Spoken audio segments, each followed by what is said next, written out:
essentially what's happened is that we, a couple of decades ago, made a discovery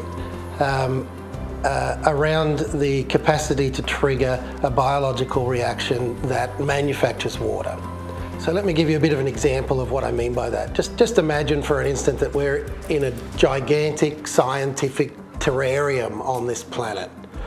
It's a solar-powered terrarium that operates all of its own systems to produce its own feed, its own food, and its own fuel.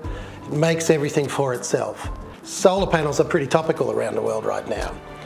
One thing we know about solar panels is that they work when the sun's shining, and there's an intermittent capture of energy, and the intermittent capture of energy needs some kind of a backup battery.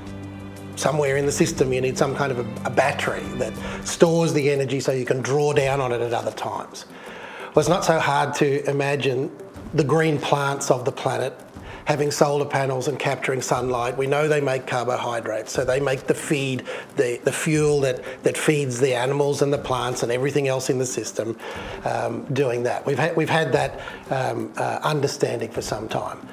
But what we did was to look at that system in total and say, well, it looks like it's running down. It looks like it's not getting enough energy because the capacity to produce the food, especially for the humans on the planet, seems to be declining. Simultaneously, there seems to be areas that are becoming drier around the planet. I don't think there's really any question that that's happening. Forgetting why, the fact is that it's happening. So what that said to us was that the solar panels are not really getting enough energy for the production of the system in total, or the drawdown on the batteries. Now, when we looked at that pretty closely, logically speaking, the green plants during the day capture the carbon they need. They make carbohydrates, and then later on in the system, as if we can look at it that way and look over a few million years, they actually become the basis for the hydrocarbons that we later draw down on. So the food and the fuel are both coming from there.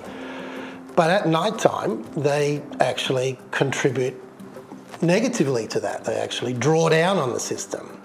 So the fact that that can survive, a system based like that, means that somewhere else there must be a storage of energy on which that whole system is drawing in other times.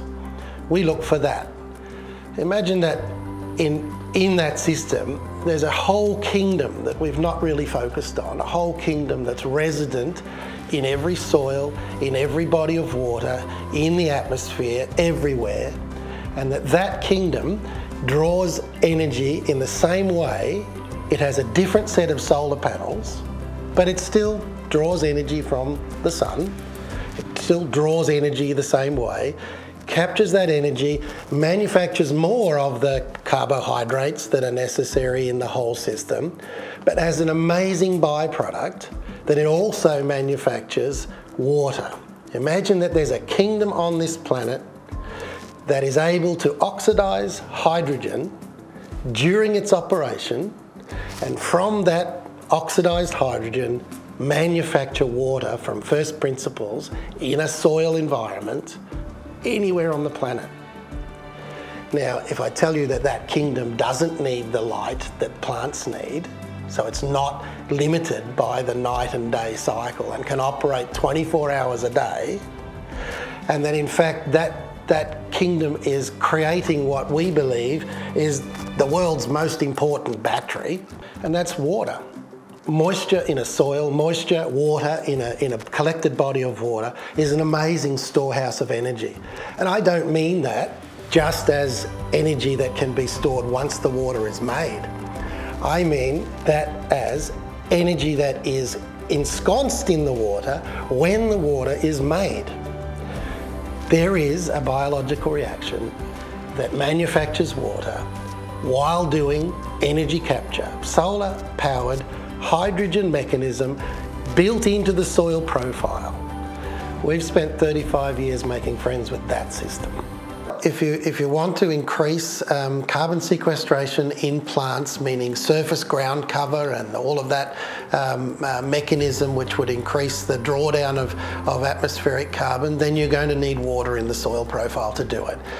The way that we manage that, the way that we get to that point, is that we use organic material that's collected from the region, and we incubate a catalyst in that organic material. So that can be anything. That can be trees, that can be sewage waste, it can be any kind of food waste, and we incubate the catalysts for this, the triggers for this reaction in the soil, in that organic material, and then apply it as a catalyst to the soil to stimulate that water manufacture downstream. Tell us about the recent pilot you ran in Aqaba. Having said that you can oxidise hydrogen, that's a pretty fantastic thing. What it means in a practical sense is incredibly relevant to Jordan and to other areas that have a depleted water supply. So what we did recently was to just give a field demonstration of the real power of the triggered capacity that I'm talking about. When there is a trigger of the natural reaction that's already present in the soil, which allows a replicated, self-growing biological reaction to work a bit faster and make a bit more water. Without water, you can't grow anything in terms of plants. So we tested both under an irrigated circumstance and then turned the irrigators off. What would happen to the grass? What would happen in the environment if we're triggering this reaction? What would happen when there wasn't any irrigation and the surface temperatures were huge? In short, we were able to see grass grow even when it wasn't irrigated in incredibly high surface temperatures. We saw, at least for a short period of time, we saw that reaction happen. We measured the soil moisture and saw a significant difference, like for like, side by side, in different areas where there was more water in the area where that reaction had been stimulated than there was in side by side without it. You can have a little more water between times when the heavens provide the water. If you can have a little more, you can do a whole lot more. A companion to the issue of managing hydrogen such that you're making water is that you're also managing hydrogen that might be involved in other issues in the soil. Salinity, sodic alkali soils is one of those issues where the hydrogen is not really available for a period of time, and therefore the soil becomes less and less fertile. What we saw, which is incredibly encouraging for this region, is that it is possible triggering that reaction, which is, as I said, oxidizing hydrogen. Clearly, that reaction is also able to source hydrogen, and by doing that can impact positively on the sodic alkali capacity and also of the salinity of the soil. So that was a very encouraging outcome, and we're looking to see how that can be deployed further.